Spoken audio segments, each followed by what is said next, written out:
Hello everyone, very good evening to all of you. मैं doctor Vijesh Ranjan आप लोग का स्वागत करता हूं अपने यूट्यूब चैनल केबीसी विन पे। दोस्तों 11th में है और इस वीडियो में हम लोग डिस्कस करने वाले हैं अपडेट्स।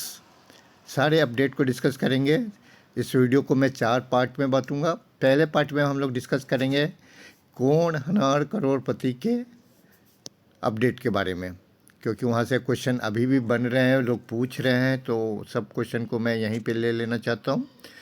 सेकेंड पार्ट में हम लोग डिस्कस करेंगे लेवल 3 का। थर्ड पार्ट में हम लोग डिस्कस करेंगे इसी वीडियो में लेवल 4 के बारे में, जो ग्राउंड ऑडिशन, उसमें मैं टिप्स बताऊंगा कि आपको कैसे वहाँ बिहेव करना है, कैसे आपको उस प्रोसेस से निकलना है लेवल 4 का, यानी जो ग्राउंड ऑडिशन होने वाला है। और लास्ट में यानी फोर्थ पार्ट में हम लोग बात करने वाले हैं जिन्होंने पिछले साल 30 दिसंबर को केबीसी मैराथन खेला था, उस चीज़ को भी हम लोग डिस्कस करेंगे इस वीडियो में।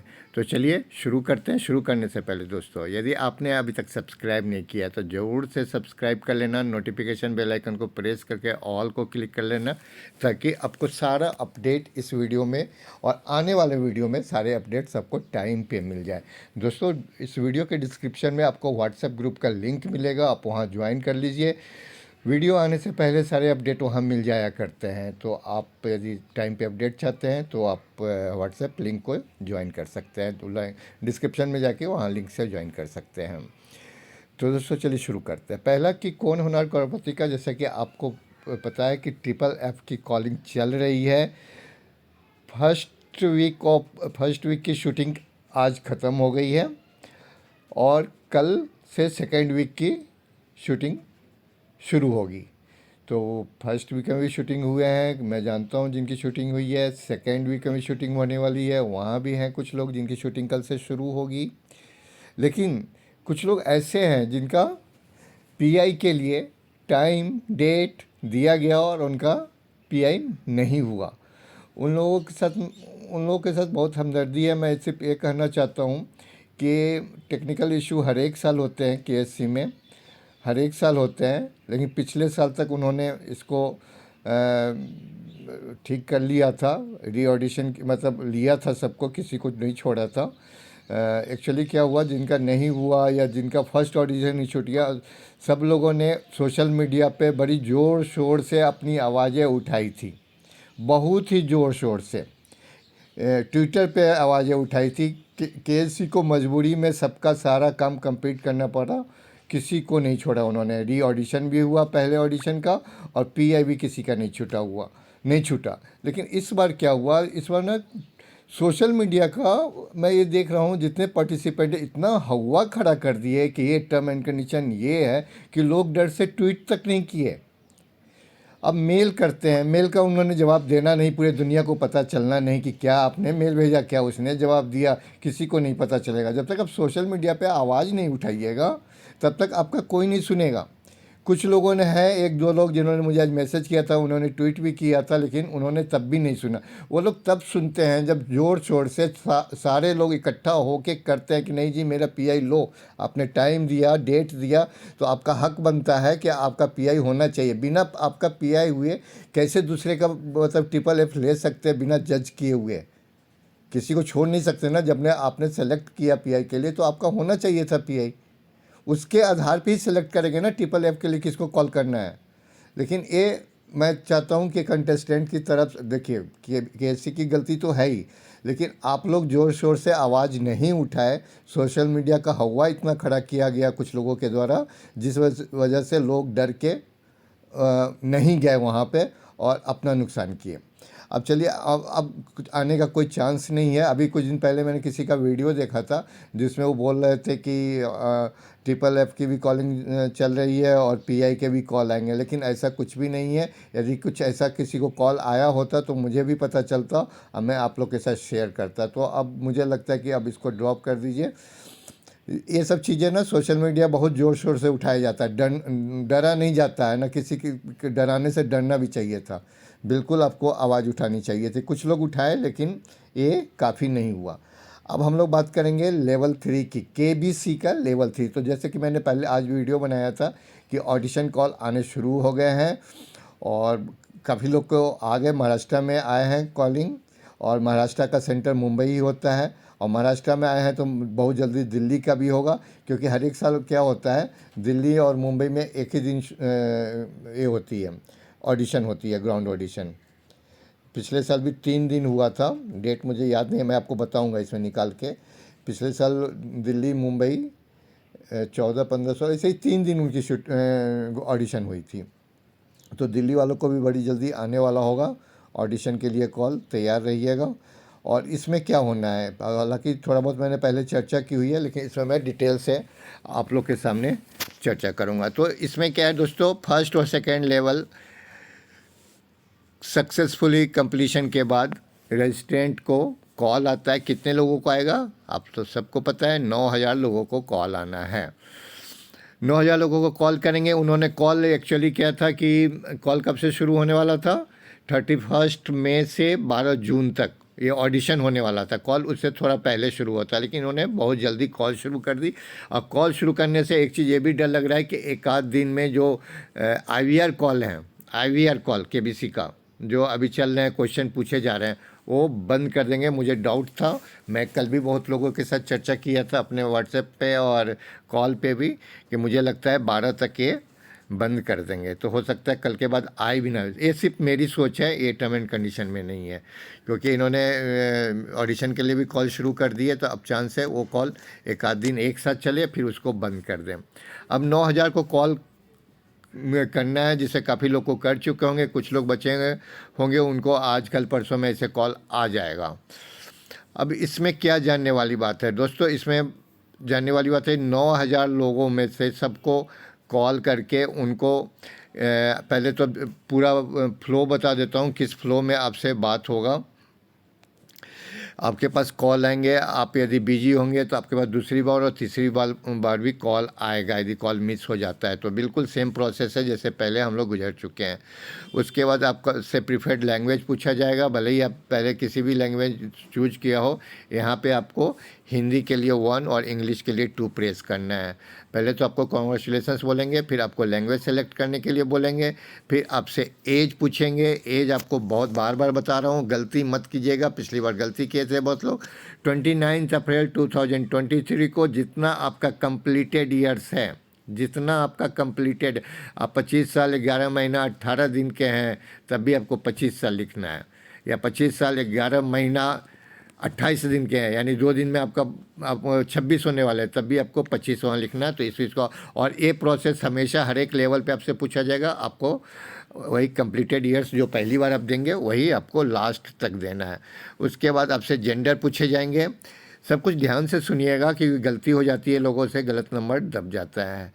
1 के लिए मेल, 2 के फीमेल के लिए 2 और अदर्स के लिए 3 दबाना है। उसके बाद आपसे पूछा जाएगा कि यदि आपका ऑडिशन के लिए, ऑडिशन में सिलेक्शन हो जाता है तो आप शूटिंग के लिए इस डेट से इस डेट के बीच में मुंबई में आप अपनी उपस्थिति दर्ज कराएंगे। तो आपको यहाँ पे 100% यस ही करना है, यस ही करना है। ये सब प्रोसेस है, ध्यान से सुनिएगा।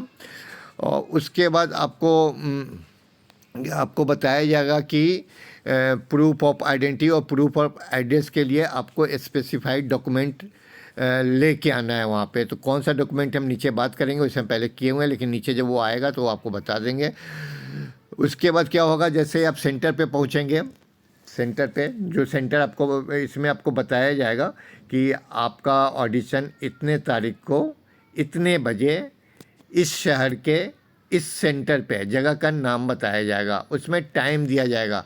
दोस्तों ध्यान रखना, सारी बातों को ध्यान से सुनना, केयरफुली सुनना, क्योंकि यदि आपको जो टाइम बताया गया आप उससे 1 मिनट भी लेट होते हैं तो आप डिसक्वालीफाई कर दिए जाएंगे। जी हाँ, डिसक्वालीफाई कर देंगे।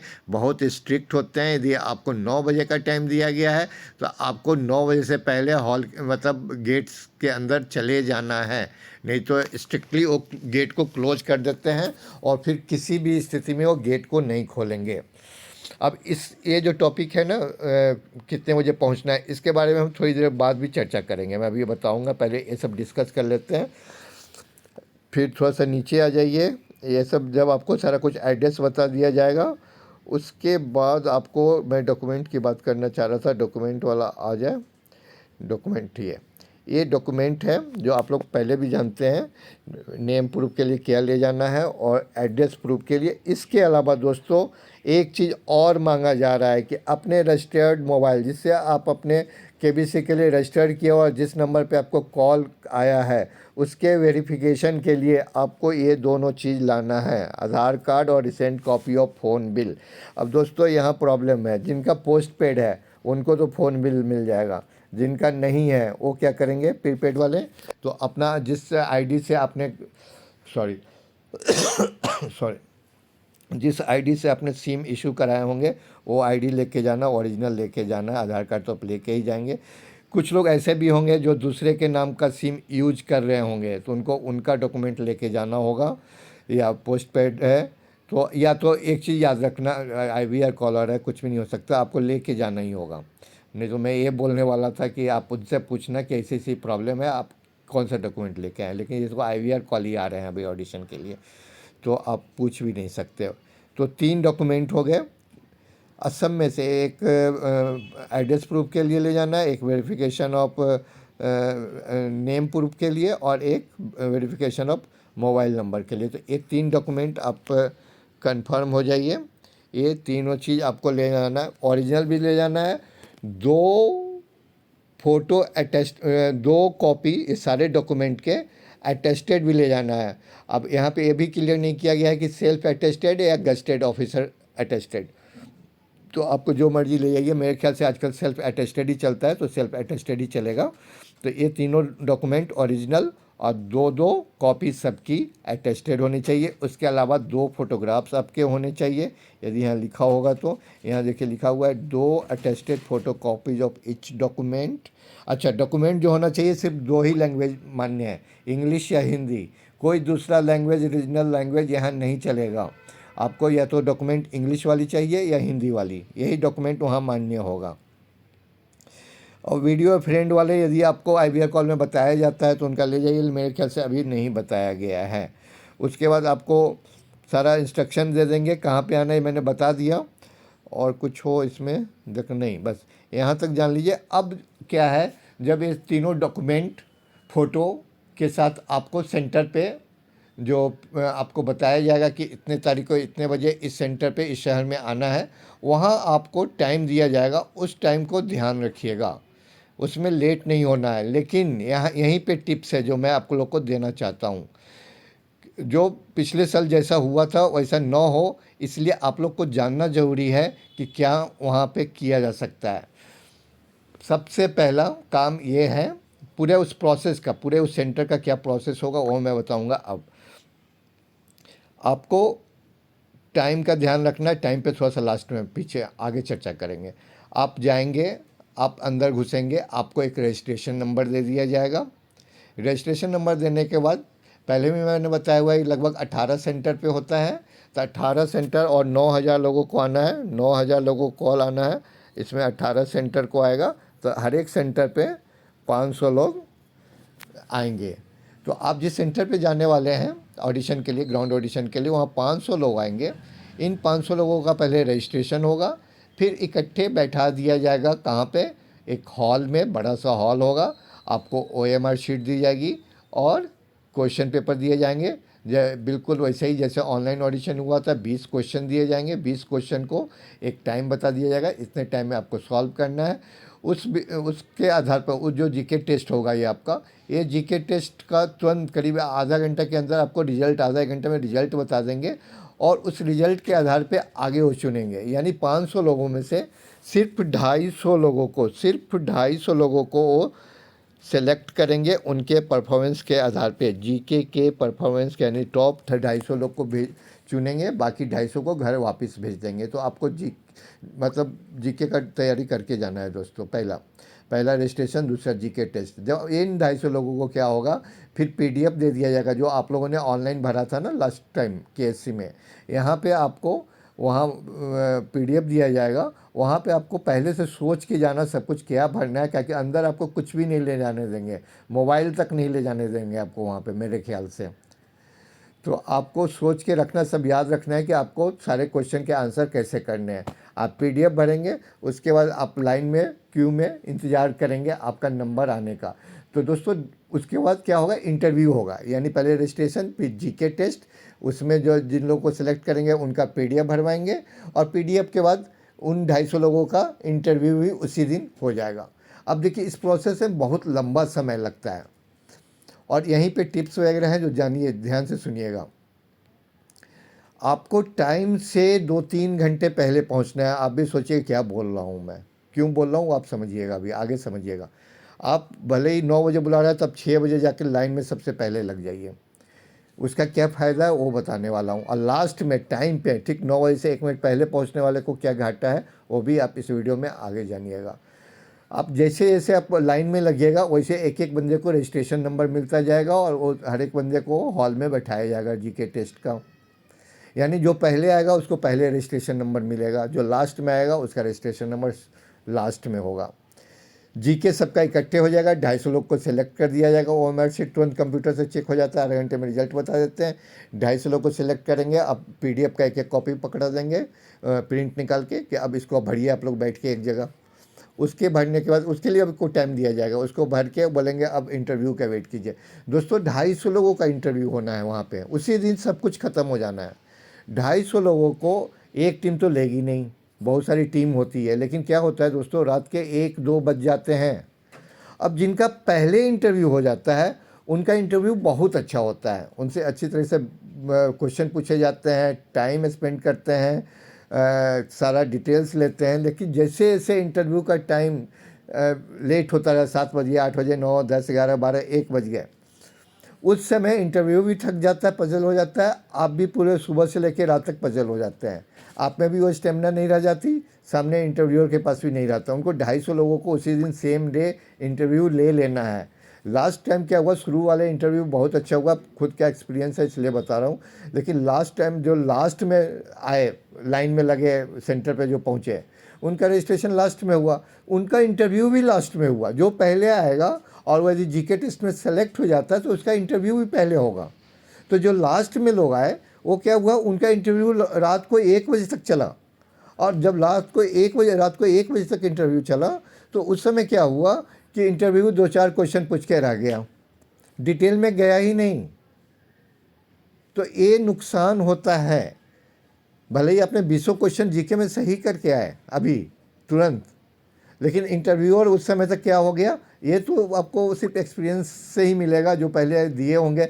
एक आदमी और भी है अपने ग्रुप में, मेरी उनसे कुछ दिन पहले बात हुई थी, मेरे ख्याल से 10-15 दिन पहले उनका भोपाल में ऑडिशन हुआ था, उनके साथ भी बिल्कुल ऐसा ही हुआ था। यदि उनसे रिक्वेस्ट कर रहा हूँ, यदि आप ये वीडियो देख रहे होंगे और आप समझ गए होंगे कि मैं आपके बारे में बात कर रहा हूँ, तो आप कमेंट्स बॉक्स में ज़रूर लिख के दीजिएगा कि कैसे लास्ट में होता है ऑडिशन, इंटरव्यू कैसे होता है। तो दोस्तों आप लोग के साथ, आप लोगों के लिए एक ही टिप्स है मेरी तरफ से कि आपको टाइम से 3 घंटा पहले चले जाइए, अपने बिल्कुल चले जाइए। जिनको भी ऑडिशन का कॉल, अच्छा हे भगवान, मैंने तो जिनको जिनको आज कॉल आया उनको शुभकामनाएं फिर से देता हूँ, कॉन्ग्रेचुलेसन्स फिर से बोलता हूँ, क्योंकि वीडियो में बोलना ज़रूरी है, क्योंकि बहुत लोगों से बात हो गई और बहुत अच्छा लग रहा है कि आज बहुत लोगों को ऑडिशन कॉल आने शुरू हो गए हैं। तो दोस्तों आप लोग से रिक्वेस्ट है कि आप लोग बिल्कुल टाइम से पहले पहुंच जाइए। लोग तो ऐसे भी होता है कि रात भर वहीं रुक जाते हैं, जो बाहर से आते हैं ना, जैसे आपको महाराष्ट्र के किसी कॉर्नर से आना है, विलेज से आना है, मुंबई पहुंचना है, वो बंदे रात को ही वहाँ लगा देते हैं अपना हाजिरी, सुबह तक वेट करते हैं। ये नशा होती है केबीसी की। तो आपको पहले पहुंचना है, पहले पहुंचेंगे और जीके टेस्ट में सेलेक्ट होते हैं तो आपका इंटरव्यू भी पहले होगा, और जब जिसका इंटरव्यू पहले होगा ना उसका इंटरव्यू बहुत अच्छा होने वाला है। अब इंटरव्यू को कैसे फेस करना है सब कुछ हम लोग ये सब डिस्कस कर चुके हैं कौन होना करोड़पति में। कैसे आपको अपनी टाइमिंग बढ़ानी है, कैसे अपने आप को वहाँ पर पेश करना है, कैसे डिस्क्राइब करना है, कैसे अपनी कहानी सुनानी है, कैसे क्या करना है, सब कुछ हम लोग पिछले वीडियो में डिस्कस कर चुके हैं। बिल्कुल वही तरीका यहाँ भी आजमाना है आपको। यहाँ पे बस प्लस क्या है, आपको टाइम से 3 घंटे पहले पहुँच जाना है। बाकी सब कुछ आपको इंटरव्यू को आपको अपने तरीके से ख़त्म करना है, ना उनके तरीके से। आप इंटरव्यू को अपनी तरफ मोड़िएगा, स्टार्ट इंटरव्यूअर करेगा लेकिन ख़त्म आप कीजिएगा। और ये सब हम लोग के कौन होना करोड़पति के समय डिस्कस कर चुके हैं। अभी सिर्फ एक और सिंपल एक और टिप्स है कि मतलब आपको टाइम से बहुत पहले चले जाना है वहाँ पे, कि आपका रजिस्ट्रेशन पहले हो जाए और आपका इंटरव्यू पहले हो जाए। बाकी सारे प्रोसेस सब ये है, आपका इंटरव्यू रिकॉर्डिंग होगा, फिर 2 मेंबर वाले जूरी के पास जाएगा, वो सेलेक्ट करेंगे तो 3 जूरी वाले मेंबर के पास जाएगा। उसके बाद आपको ट्रिपल एफ के लिए कॉल आएगा। ट्रिपल एफ के लिए कॉल आएगा ना, तो उस समय केबीसी में क्या होता है, एक बार फिर छोटा सा इंटरव्यू होता है। वो सिर्फ ये देखने के लिए कि आपका आप अभी भी कॉन्फिडेंट कैमरा फेस करने के लिए बिल्कुल रेडी हो कि नहीं। वो लास्ट में फिर एक बार उस इंटरव्यू में बिल्कुल जैसे अभी होगा ना ऑडिशन, ग्राउंड ऑडिशन में, उसी तरह का छोटा सा इंटरव्यू होगा। उसमें कोई ज़्यादा चिंता करने की बात नहीं है, वहाँ पे होना है। लेकिन एक बार सिर्फ कैमरा फेस करने से पहले आपको इंटरव्यू केबीसी में, केएससी में तो नहीं होता, केबीसी में लिया जाता है। एक तीसरा पार्ट मतलब हम लोग ने पहले में कौन होना करोड़पति का अपडेट दे दिया आप लोगों को। ट्रिपल एफ का तीसरे वीक की शूटिंग का अभी तक मुझे अपडेट नहीं आया है। पहला हो चुका है, दूसरा कल से शुरू होने वाला है। तीसरे हफ्ते का अभी तक अपडेट नहीं आया है। जो पीआई जिनका नहीं हुआ, अब चांस तो नहीं के बराबर है। केबीसी के बारे में हम लोग बात कर लिए कि अब 1-2 दिन में ये आईवीआर कॉल जो आ रहे हैं क्वेश्चन वाले, वो ख़त्म हो जाएंगे, क्योंकि इन्होंने बहुत जल्दी शुरू कर दी ऑडिशन के लिए कॉलिंग। और इसमें ऑडिशन के लिए क्या क्या डॉक्यूमेंट ले जाना है वो हम लोगों ने चर्चा कर ली, जो मेन चीज़ है। उसके बाद सेंटर पे आपको क्या क्या करना है वो आप लोगों ने जान लिया। उसके बाद आप लोगों ने सब कुछ जान लिया मेरे ख्याल से। मैं कुछ भी, हाँ, एक चीज़ भूल गया, चौथा पार्ट में जो हम लोग बात करने वाले थे, इसमें चौथा पार्ट है केबीसी मैराथन का। जिन लोगों ने 30 दिसंबर को केबीसी मैराथन खेला था, सुबह 9 बजे से रात को 11 बजे तक, 9 से 9 तो मैराथन था, और फिर 9 से 11 उस दिन का एपिसोड था, उनको भी कॉलिंग इसी बीच में आएगी। अभी जो कॉलिंग शुरू हुई है ना लेवल 3 का, इसी बीच में उनको भी कॉलिंग आएगी। वो 100 लोग इस 9,000 से अलग होंगे।